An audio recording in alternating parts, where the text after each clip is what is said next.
आदाब, नमस्कार। आप देख रहे हैं INN चैनल। मैं हूं शेख अहमद अली। इस न्यूज बुलेटिन में आइए नजर डालते हैं दिन भर की बड़ी खबरों पर।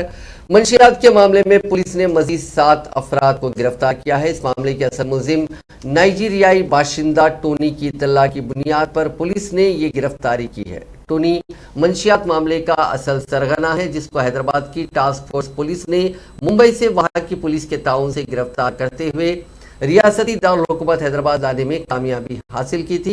इससे पुलिस मुख्तलिफ जावियों से पूछगछ कर रही है। टोनी की निशानदही पर जिन अफराद को गिरफ्तार किया गया है वो तमाम उसके एजेंट के तौर पर काम कर रहे थे। टोनी फिलहाल पुलिस की तहवील में है। पुलिस गुज़िश्ता 4 दिनों से उससे पूछगछ कर रही है। टोनी पर हैदराबाद की बाद सरकर्दा शख्सियात को मंशियात की फराहमी का इल्ज़ाम है। हम आपको बता दें कि मंशियात के खिलाफ हैदराबाद पुलिस ने एक खास मुहिम शुरू की है। उसी के तहत ये गिरफ्तारी अमल में लाई है और इस नेटवर्क से जुड़े सभी अफराद को सलाखों के पीछे भेजने की पुलिस तैयारी कर रही है। हैदराबाद पुलिस ने Mahesh cooperative bank hacking case के सिलसिले में 2 नाइजीरियन बाशिंदों और मणिपुर से एक खातून को गिरफ्तार किया है। तीनों लोगों ने बैंक के सर्वर्स को हैक किया और 3 अहम खातों से 12 करोड़ 90 लाख रुपए पूरे हिंदुस्तान में तकरीबन 128 बैंक खातों में मुंतकिल किए। उन्हें पीर की रात बेंगलुरु से हिरासत में लिया गया और मंगल को हैदराबाद मुंतकिल किया गया। सिटी क्राइम पुलिस ने तफ्तीश शुरू की है। उसने बहुत से खातेदारों की निशानदही की है जिन्होंने रकम उसूल की। उनमें नई दिल्ली के 3 लोग थे। पुलिस उन्हें गिरफ्तार करके हैदराबाद ले आई है। दरियासना तहकीकात के लिए तैनात खुसूसी टीम खातादारों के बारे में मालूमात हासिल करने के बाद उनकी शिनाख्त और पूछगछ के लिए मुख्तलिफ रियासतों में गई है। पुलिस ने यह भी पाया कि जिन खातेदारों को रकम मिली उनमें से कुछ को लेन देन का इल्म नहीं है या उनके नाम का कोई खास बैंक में अकाउंट मौजूद है। कबलजी Hyderabad city police commissioner CV Anand ने कहा कि बैंक के पास कोई मुनासिब साइबर सिक्योरिटी नहीं है, जिसके नतीजे में हैकर्स को रकम निकालने का मौका मिला। मुख्तलिफ खातों में मुंतकिल किए गए 12 करोड़ रुपए में से सिटी पुलिस 3 करोड़ रुपए मुंजमद करने में कामयाब हुई है। पुलिस ने बैंक के खिलाफ लापरवाही का मुकदमा भी दर्ज करते हुए कहा कि इतने बड़े बैंक को चलाते वक्त बैंक अकाउंट्स को मुनासिब सिक्योरिटी फराहम करना बैंक की कम से कम जिम्मेदारी है।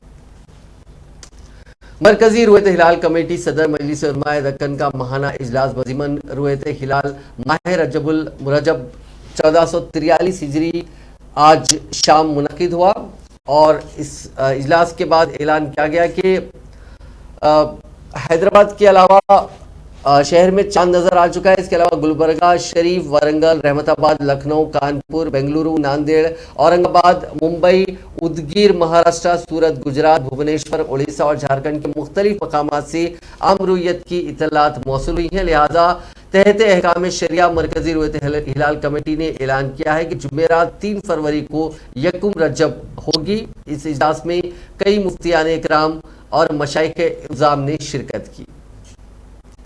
वज़ीर इंफॉर्मेशन टेक्नोलॉजी KT रामाराव 8 फरवरी को कोम्पली में नए IT ट्विन टावर्स का संग बुनियाद रखेंगे। शहर के मगरबी इलाके में इस बड़े ट्विन टावर्स के लिए हुकूमत ने अराजी भी अलॉट कर दी है।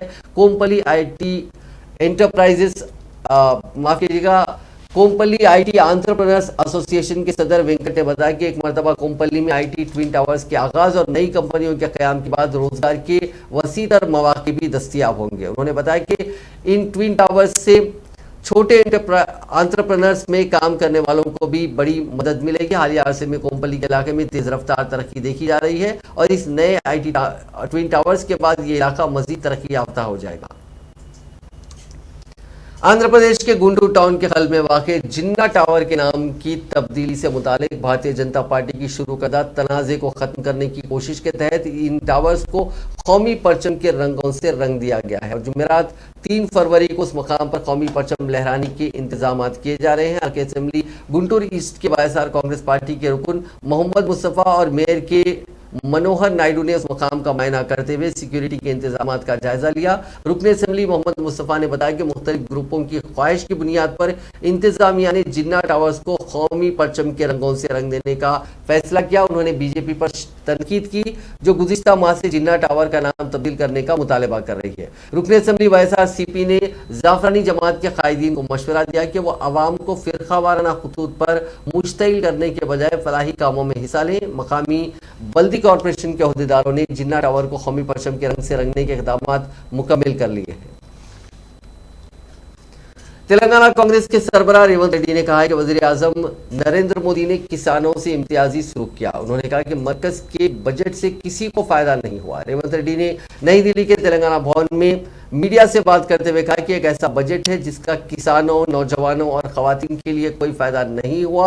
मोदी ने किसानों से बदला लिया जिन्होंने उन्हें काले खवानीन वापस लेने पर मजबूर किया। इसीलिए खाद पर दी जाने वाली सब्सिडी में कमी की गई, धान और गेहूं की खरीदारी के लिए फंड्स कम कर दिए गए, रोजगार स्कीम पर 25,000 करोड़ रुपए की कटौती की गई, नोटबंदी, जीएसटी और काले कानून के खात्मे से मुल्क के लोग खौफजदा हैं और खुदकशी कर रहे हैं क्योंकि मोदी हुकूमत में उन्हें कोई तहफ़्फ़ुज़ हासिल नहीं है। उन्होंने कहा कि किसानों का ख्याल था कि मोदी उनके फैसलों पर अक़लतरीन इमदादी कीमत फराहम करेंगे और उनकी आमदनी में इजाफा होगा, ताहम ऐसा नहीं हुआ। उन्होंने निशानदेही करते हुए कहा कि छोटे ताजिरों के जीएसटी को कम करने की कोई कोशिश नहीं की गई। इसके अलावा रेवंत रेड्डी ने मरकजी बजट पर रद्द-ए-अमल का इजहार करते हुए वज़ीर आला चंद्रशेखर राव के रिमार्क्स पर शदीद तनकीद की। उन्होंने कहा कि केसीआर ने जिम्मेदार वज़ीर आला के तौर पर कोई बात नहीं की। उन्होंने रियासत को आंध्र प्रदेश तंजीम नौ कानून के तहत railway coach factory, Girijan university, NTPC के यूनिट, रेलवे लाइन, कौमी शाहराहों का कोई तस्करा नहीं किया। उन्होंने कहा कि केसीआर ने मुल्क का दस्तूर बदलने की बात करते हुए मुल्क से गद्दारी की है। इसीलिए कांग्रेस पार्टी कल से 48 घंटे का एक दीक्षा प्रोग्राम यानी एहतजाजी प्रोग्राम गांधी भवन में मुनक्किद करेगी। కేసీఆర్ ప్రతిపాదన తెచ్చిండ్రు బేషరతుగా దేశ ప్రజలకు కేసీఆర్ గారు క్షమాపణ చెప్పాలి, రాజ్యాంగ రద్దు ఆలోచనను ఉపసంహరించుకోవాలి, రాజ్యాంగ రద్దు గురించి ఒక్క మాట మాట్లాడిన కేసీఆర్ నాలుక కోయడం జరుగుతుంది దేశ ప్రజలు, ఈ దేశ యువకులు. ఎందుకంటే ప్రపంచ దేశంలోనే ఒక ప్రజాస్వామిక దేశంగా గుర్తింపు గౌరవాన్ని తీసుకొచ్చిన దేశం భారతదేశం. అలాంటి భారతదేశ ప్రజలను ప్రపంచం ముందు గొప్పగా నిలబెట్టిన రాజ్యాంగాన్ని రద్దు చేయాలన్న ఆలోచన దుర్మార్గమైన ఆటవిక చర్య. కాబట్టి ఈ రోజు అంబేద్కర్ల దగ్గర కేసీఆర్ దిష్టి బొమ్మలు తగలబెట్టడం, రేపు ఎల్లుండి గాంధీ భవన్ లో నిరసన తెలుపుతూ దీక్ష చేయడానికి కాంగ్రెస్ పార్టీ నిర్ణయించి శ్రేణులకు పిలిపిస్తున్నాం. ఎక్కడికక్కడ టీఆర్ఎస్ శ్రేణులను నిలదీయండి, టీఆర్ఎస్ మంత్రులను నిలదీయండి, దీక్షకు పూనుకోవాల్సిందిగా కాంగ్రెస్ పార్టీ విజ్ఞప్తి చేస్తుంది. అదేవిధంగా నిన్న పూర్తి సారాంశంలో నరేంద్ర మోడీ రహిత రాజకీయాలను ముందుకు తీసుకొస్తాం, ముందుండి కొట్లాడతాం కేసీఆర్ గారు ప్రగల్భాలు పలికిండు. కానీ శివరాకర్కి ఏం చెప్పిండ, ఉత్తరప్రదేశ్ లో బీజేపీ గెలుస్తుందని చెప్పిండు. అంటే ఏమన్నట్టు దీని అర్థం, ఉత్తరప్రదేశ్ లో బీజేపీని ఓడించడం ద్వారా మోడీ మదాన్ని తగ్గించాల్సిన కేసీఆర్ గారు ఆ ప్రయత్నం చేయకుండా కొన్ని సీట్లు తగ్గితే కానీ మోడీ ప్రభుత్వం వస్తుందని చెప్తుండ్రు. ఈయన మరి అష్టసాముద్రికం చూసిండా, చిలక చూసే చెప్తున్నాడా, లేకపోతే మోడీకి పెట్టుబడి పెట్టి చెప్తున్నాడా? ఏ రకంగా కేసీఆర్ గారు ఉత్తరప్రదేశ్ లో బీజేపీ అభ్యర్థులను రైతులు, పేదోళ్లు నిలదీస్తుంటే, తరిమి కొడుతుంటే కేసీఆర్ కళ కనిపిస్తలేదా? ప్రజలు బీజేపీ మంత్రుల మీద తిరుగుబాటు చేస్తుంటే, బీజేపీ ప్రభుత్వంలో మంత్రులుగా ఉన్న వాళ్ళు ఆ పార్టీని విడిచిపెట్టి వేరే ఇతర పార్టీ కేసీఆర్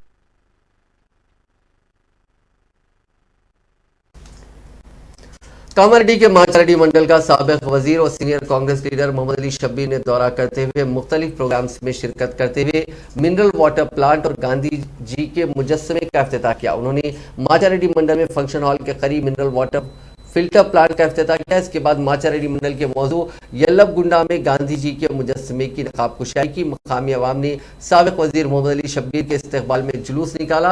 यल्लबगुंडा पहुंचते ही वहां के कांग्रेस सदर मजहरुद्दीन ने शालपोशी और गुलपोशी की। इस मौके पर जिला सदर कांग्रेस कैलाश श्रीनिवास, माचारेड्डी मंडल कांग्रेस सदर गणेश नायक, सीनियर कांग्रेस लक्ष्मण रेड्डी, शेख असलम, मुस्तफ़ा, सैयद एजाज, सैयद इमरान और मोहम्मद अली शब्बीर के फर्जंद मोहम्मद इलियास, मोहम्मद इम्तियाज, मोहम्मद मोइज, वसीउद्दीन मौजूद थे।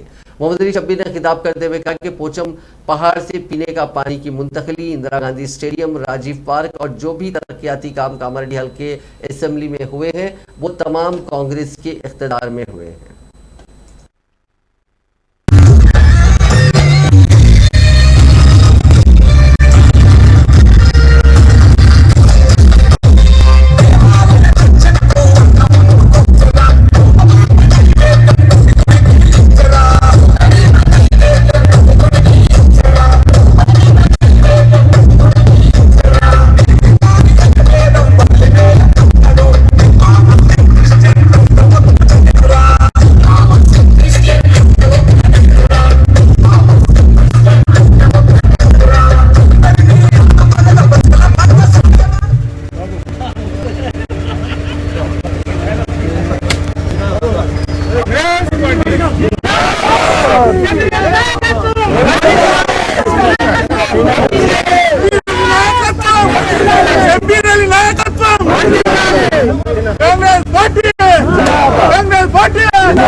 మైనారిటీకు 0. ఈ బడ్జెట్లో ముఖ్యంగా 90% పాపులేషన్ ఉన్న కులాలకు అభివృద్ధికి ఏమీ లేదు. 50% బీసీలు ఉన్నాయి, వాళ్ళకు లేదు. 16% ఎస్సీ ఉన్నారు, లేదు. 12% ఎస్టీ ఉన్నారు, వాళ్ళకు లేదు. 16% మన ఇండియాలో ముస్లిమ్స్ ఉన్నారు, వాళ్ళకు లేదు. కేవలము డిజిటల్ ధనవంతులకే డిజిటల్, మా గరీబులకి ఏం డిజిటల్? ఈ బడ్జెట్ విన్నాము మోసం. ఈ బీజేపీ అనగానే మోసం, అందులో మోదీ అనగానే ఇంకా మహామోసం. మోదీ గారు 15 లక్షలు అన్నాడు, అన్ని బ్రిడ్జ్లు మన అప్పుడు సింగపూర్ కాపీ తీసుకొచ్చి సోషల్ మీడియాలో పబ్లిక్ అబద్ధాలు చెప్పి ఇప్పుడు నేను గుజరాత్ ఇంత చేస్తుంది. ఏమున్నదో గుజరాత్లో మొత్తం ఇండస్ట్రీ బంద్ అయిపోతుంది. ఎవరా రైల్వే ప్రైవేటీకరణ, ఫ్లైట్ ప్రైవేటీకరణ, బిహెచ్ఎల్ ప్రైవేటీకరణ అన్ని ప్రైవేట్ చేసి ఎస్సీ ఎస్టీ బీసీ అలాంటి వాళ్ళను ఎల్ఐసి లభాలు నడిచే వాళ్ళని కూడా మూసేసినారు ఈ ప్రభుత్వం, కేంద్ర ప్రభుత్వం. तेलंगाना प्रदेश कांग्रेस कमेटी के कारगुजार सदर व रुकने असेंबली जगारेड्डी ने वजीर आला चंद्रशेखर राव पर इल्जाम आयद किया कि मुस्तकबिल में वो दोबारा बीजेपी की खामोशी से तायद करते हुए अपने शख्सी मफादात के तहफ़्फ़ुज़ के लिए तेलंगाना के किसानों और बेरोजगार नौजवानों के ख्वाबों को कुर्बान करेंगे। आज मीडिया से बात करते हुए जगारेड्डी ने कहा कि बीजेपी गरीबों को रोटी देने के बजाय मंदिरों में तकरीरों के जरिए फ़िरक़ावारियत को फ़रोग़ देते हुए मुल्क की सालमियत को खतरे में डाल रही है। पुकारना नहीं रहता, वहाँ पूछने का नहीं है, पुकारने का नहीं है। मगर हैदराबाद में तो डेली पुकारना रहता आपका। कैसा पुकारना? ये सब सिर्फ आमने सामने वाले को लड़ाई जड़े रखने का पुकारना रहता। आदमी का पेट कब भरता? पैसे आए तो पैसे रहे तो एक घर वाले खुशी से रहते। आप बगैर पैसे से आप लोग का झगड़े रख के सबको परेशान करने के लिए आपका आवाज़ उठता। पर तेलंगाना पब्लिक के लिए सेंट्रल बीजेपी गवर्नमेंट से पैसे लाने के लिए आवाज़ नहीं उठता क्या? वो कांग्रेस पार्टी आपको हम पूछ रहे। फिर बीजेपी हैदराबाद में भाग्य लक्ष्मी टेम्पल को जाते बड़ा बड़े भाषण देते आप लोग, मंदिरों में जाते भाषण देते। भाई कोई भगवान क्या बोलता? पहले गरीब को बचाओ, मेरे कहने आओ बोलता। कोई भी भगवान कोई भी वही बोलता ना। मगर ये लोग गरीब को बचाने का छोड़ देते, भगवान कहने मंदिर को जाके पुकारना करते लोग, पब्लिक को भटकाने का कोशिश करते हैं। ये बीजेपी का पॉलिसी है। जो पेट दर्द है, जो भूख लग रहा उसको खाना रखने का कोशिश बीजेपी का काम नहीं करता। जो तकलीफ में है उसको और तकलीफ में जाने के लिए वो लोगों को भाषण दे के भटकाती है बीजेपी। मैं ये बात पूछना चाह रहा हूँ, ये बजट में तेलंगाना पब्लिक के लिए सेंट्रल से कुछ फंड्स नहीं लाए, ये आपका गलती है। ये टीवियों में पुकारना बंद कर दे, सब ये नाटक बंद करो। उपाधि हामी, ये सोनिया गांधी जी जब राहुल गांधी जी जब मनमोहन सिंह प्राइम मिनिस्टर के जमाने में हर एक गांव में बस्तियों में कुछ काम कर लेके उपाधि हामी में जीने का ये स्कीम लाया था। वो स्कीम में ये बजट में 70,000 करोड़ रखे थे। 70 बोलते ना, 70। मगर तो गवर्नमेंट का प्रपोजल ऑफिसर ने ये दिए कि भाई आज का कोरोना के तरफ से बहुत लोगों को। मरकजी वज़ीर सयाहत जी किशन रेड्डी ने गुज़िश्ता रोज चीफ मिनिस्टर चंद्रशेखर राव की जानिब से वज़ीर आज़म नरेंद्र मोदी पर किए गए शदीद रिमार्क्स की सख्त मजम्मत की।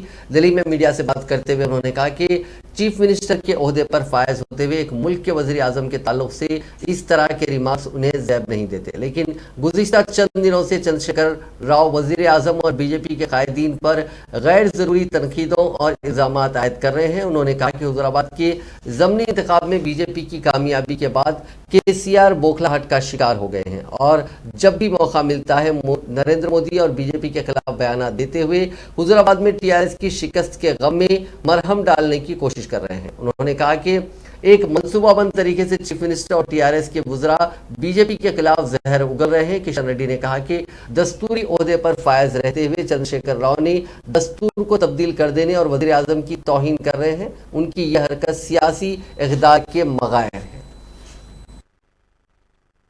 ఖండించాల్సినటువంటి అవసరం ఉంది.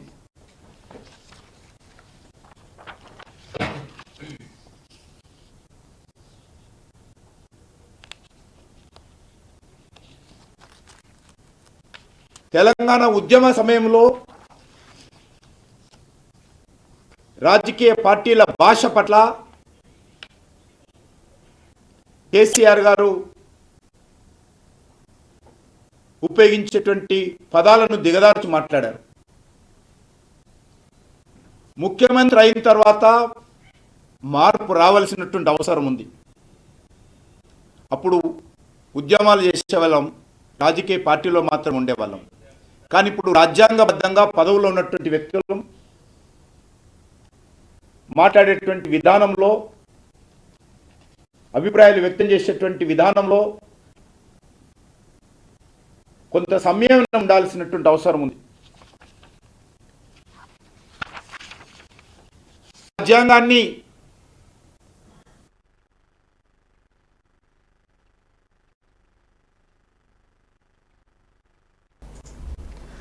तेलंगाना बीजेपी ने चीफ मिनिस्टर चंद्रशेखर राव की जानिब से दिए गए दस्तूर को तब्दील करने के बयान पर शदीद रद्द-ए-अमल जाहिर करते हुए चीफ मिनिस्टर के इस रिमार्क के खिलाफ जुमेरात को रियासत गिर पैमाने पर एक रोज़ा भूख हड़ताल मुनज़्ज़म करने का ऐलान किया। बीजेपी भीम दीक्षा के नाम पर जुमेरात को सुबह 10 बजे से दोपहर 12 बजे तक रियासत के हर मंडल मुस्तकर पर भूख हड़ताल मुनज़्ज़म करेगी। इसके अलावा बीजेपी के रियासती दफ्तर में डॉक्टर लक्ष्मण और दीगर अहम कायदीन 11 बजे दिन से शाम 4 बजे तक इस भूख हड़ताल में हिस्सा लेंगे। आज बीजेपी रुकने असेंबली ईटला राजेंद्र और बीजेपी की कौमी नायब सदर डी के अरुणा ने वज़ीर आला चंद्रशेखर राव के रिमार्क्स की शदीद मजम्मत की। कल तेलंगाना का मुख्यमंत्री जी ने जो प्रेस मीट लगा के 2.5 आवर्स संस्कारहीन से जो बात किया था, इस कॉन्स्टिट्यूशन को पूरा चेंज करना बोल के जो अवमान किया था, इसके बारे में सारे तेलंगाना के हाल बहुत दुखी में, बहुत फायर में है। उन्होंने जो प्रमाण किया था, जो कॉन्स्टिट्यूशन के हिसाब से उन्हें जो पालन में आया था, वही कॉन्स्टिट्यूशन को अवमान करके जो बातचीत किया था, जो भाषण दिया था, जो लैंग्वेज जो यूज़ किया था, वो पूरा गलत है।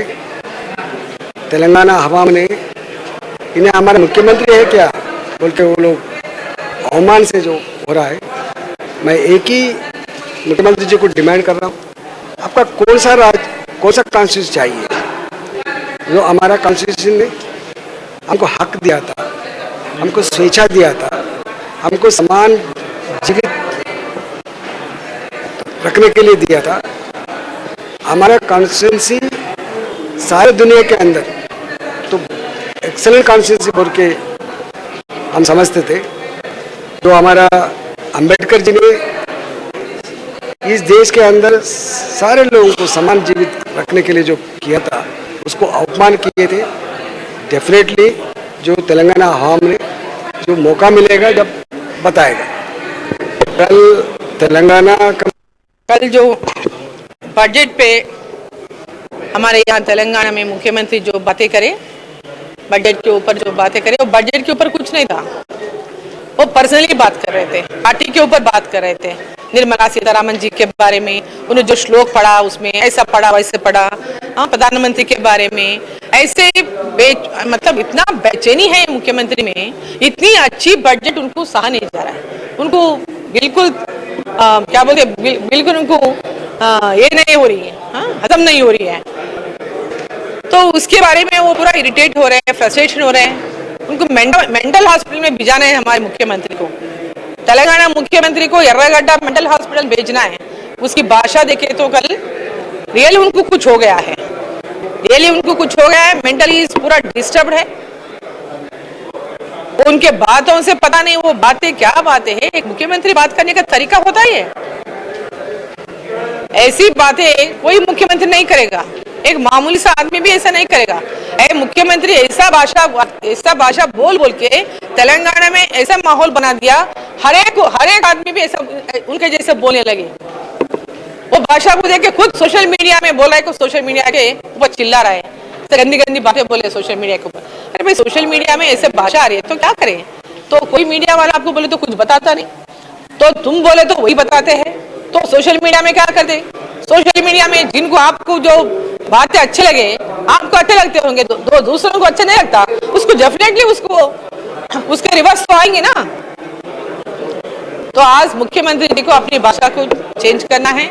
बहुत अच्छी बजट है युवाओं के लिए और फार्मर्स के लिए और महिलाओं के लिए और मिडिल क्लास के लिए और बीपीएल के लिए, हर आदमी के लिए सुन के बहुत अच्छा बजट ने पेश किया है निर्मला सीतारामन जी। ये बजट से देश का भी जो सोच है, नरेंद्र मोदी जी का जो सोच है। तेलंगाना जल समिति के सदर प्रोफेसर कोडंडराम ने कहा है कि सरकारी मुलाजिमीन चीफ मिनिस्टर चंद्रशेखर राव के फार्म हाउस में काम करने वाले मजदूर या सिक्योरिटी गार्ड नहीं है। उन्होंने कहा कि चीफ मिनिस्टर चंद्रशेखर राव सरकारी मुलाजिमीन की कोई इज्जत और कदर नहीं करते। उनके सामने सरकारी मुलाजिमीन मजदूरों की तरह है। मीडिया से बात करते हुए कोडंडराम ने कहा कि नए जोनल सिस्टम के नाम पर जियो 317 जारी करते हुए सरकारी मुलाजिमीन बिलखुसूस असातिज़ा को जहनी तौर पर काफी परेशान किया जा रहा है। उन्होंने कहा कि आज इस मुतनाज़िया जियो से हर सरकारी मुलाजिम परेशान है और वो मजबूरी में अपने नए मकामात पर ड्यूटी पर रुजू बकार हो रहे हैं। उन्होंने जियो 317 को फौरी मंसूख करने का मुतालबा किया। इस मौके पर कोडंडराम ने चीफ मिनिस्टर चंद्रशेखर राव की जानिब से दस्तूर को बदल देने के रिमार्क्स की शदीद मजम्मत की और कहा कि यह उनकी कम अखली की अलामत है। उनके इस रिमार्क पर उन्हें अवामी बरहमी का सामना करना पड़ेगा। टीआरएस लेजिस्लेचर पार्टी ने कहा कि टीआरएस के कायदीन अंबेडकर के हकीकी वारिस हैं, जबकि बीजेपी के कायदीन गॉडसे के वारिस हैं। टीआरएस लेजिस्लेचर पार्टी ऑफिस में अरकान मुकन्नना कडियम श्रीहरि, बालका सुमन, क्रांति किरण ने मुश्तरका प्रेस कॉन्फ्रेंस से खिताब करते हुए वाजे किया कि गुज़िश्ता रोज चीफ मिनिस्टर चंद्रशेखर राव ने इस बात की तजवीज़ पेश की थी कि समाज में इंतहाई पिछड़े तबकात को इंसाफ दिलाने के लिए नए दस्तूर को तैयार करने की जरूरत है। चंद्रशेखर राव के इस बयान में क्या गलती है हमें समझ में नहीं आ रहा है। गैर जरूरी तौर पर चीफ मिनिस्टर के इस बयान को बीजेपी और कांग्रेस तोड़ मरोड़ कर पेश कर रही है और सियासी मफाद हासिल करने की कोशिश कर रही है। साबिक डिप्टी सीएम कडियम श्रीहरि ने कहा कि हमें बीजेपी के कायदीन से सबक सीखने की जरूरत नहीं है। अंबेडकर की जानिब से तैयार करदा दस्तूर हमारी नजर में बाइबल की तरह है। दस्तूर में कई मरतबा तरामीम की गई हैं। फरोग इंसानी वसाइल के इंडेक्स में हिंदुस्तान काफी पीछे है। ఇవన్నీ కూడా మాకు హక్కులు కావాలి, మా హక్కులు కాపాడండి అని చెప్పి ఇంత పెద్ద రాజ్యాంగం ఉన్న తర్వాత కూడా మమ్మల్ని కాపాడే హక్కులను కాలరాస్తున్నది. వాళ్ళ జనాభాకు అనుగుణంగా బడ్జెట్ కేటాయింపులు ఇవ్వడం లేదు, వాళ్ళ జనాభాకు అనుగుణంగా రిజర్వేషన్లు ఇవ్వడం లేదు. ప్రభుత్వ రంగ సంస్థలను ప్రైవేట్ పరం చేస్తూ దళిత బిడ్డలను నిరుద్యోగులను చేస్తూ రోడ్డు పైన వేస్తున్నారు. వాళ్ళ హక్కులను కాపాడడానికి భారతదేశ అభివృద్ధి, భారతదేశ ప్రజల సమగ్ర అభివృద్ధి, వాళ్ళ హక్కులను పరిరక్షించాలి అంటే రాజ్యాంగం 40 కోట్ల పైసలకు జనాభా ఉన్నటువంటి దళితులు, ఆదివాసీ గిరిజనులకు మీరు బడ్జెట్ కేటాయించిన నిన్నటికి कबायली तलबा की तंजीमों ने इंतबाह देते हुए कहा कि वज़ीर आज़म नरेंद्र मोदी के दौरे में रुकावटें पैदा की जाएंगी। शहर हैदराबाद की उस्मानिया यूनिवर्सिटी आर्ट्स कॉलेज के करीब तलबा का एक इजलास मुनक्किद हुआ, जिसमें उन तलबा ने कहा कि तेलंगाना को रियासत का दर्जा दिए जाने के बाद तेलंगाना में कबायलियों की तादाद में इजाफा हुआ है। उन्होंने मोदी ज़ेर क़यादत मरकजी हुकूमत से मुतालबा किया कि इस इजाफी आबादी के पेश नज़र इस तबके को रिजर्वेशन की हद में इजाफा किया जाए। उन्होंने जोर देते हुए कहा कि पार्लियामेंट के जारिया बजट सेशन के दौरान कबायलियों को रिजर्वेशन की हद में इजाफे का बिल मंजूर किया जाए। बसूरा दीगर वजीर आजम के दौरे हैदराबाद में रुकावट पैदा की जाएगी। वाज़ेह है कि वजीर आजम 5 फरवरी को हैदराबाद का दौरा करने वाले हैं, जहां वो शहर के नवाह में वाक़े शमशाबाद के चिन्ना जीआर स्वामी के आश्रम में 11वीं सदी के समाजी जहदकार रामानुजाचार्य के 216 फीट के मुजस्समे की नकाब कुशाई करने वाले हैं।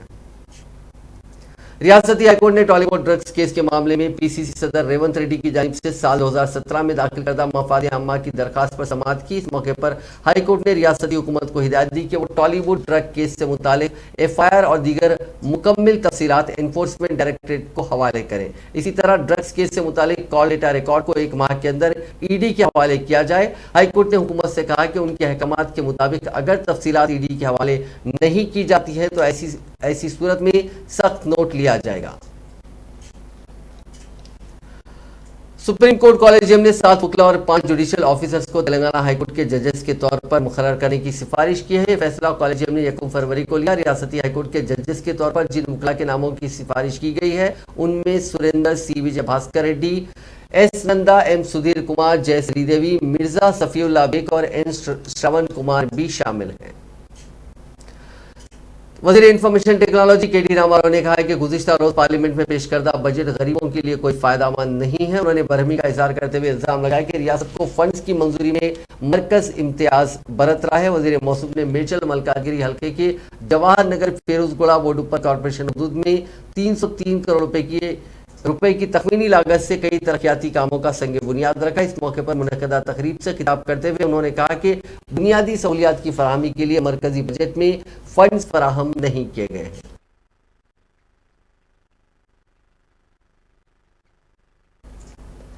जगतियाल के मदाफात में वाक़े अंबरीपेट गांव में शादी के घर में एक शख्स का इंतहाई बेदर्दी से कत्ल कर दिया गया। कत्ल करने वाला कोई और नहीं, मकतूल का सगा बहन भाई बताया गया। कत्ल के वाक़े के बाद शादी के घर में अफरा तफरी मच गई।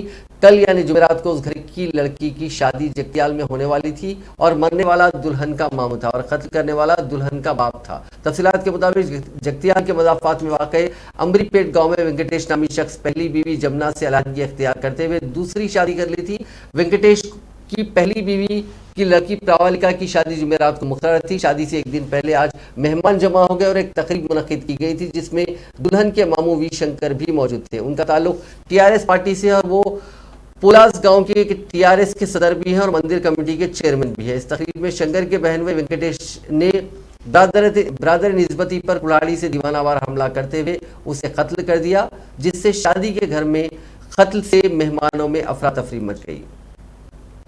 हैदराबाद के इलाके जुलियस में चलती कार में अचानक आग लग गई। इस वाक़े के नतीजे में इंजन समेत कार के सामने का हिस्सा जलकर खाकस्तर हो गया। कार से आग और कसीब धुएं को निकलता देखकर कार के ड्राइवर और कार में सवार दूसरे शख्स ने फौरी चौकसी का मुजाहरा किया और कार को सड़क के किनारे रोकने में कामयाबी हासिल की और उससे निकल गए। इत्तला मिलते ही फायर ब्रिगेड के एहलकारों ने वहां पहुंचकर आग पर काबू पाया।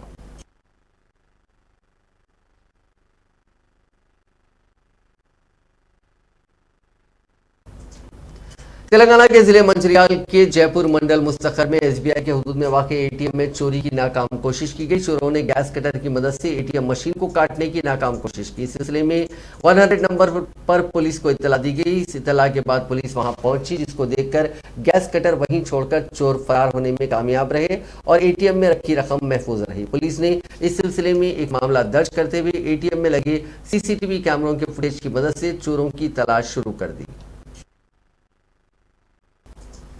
नाज़रीन, इस न्यूज़ बुलेटिन में बस इतना ही। देखते रहिए INN चैनल।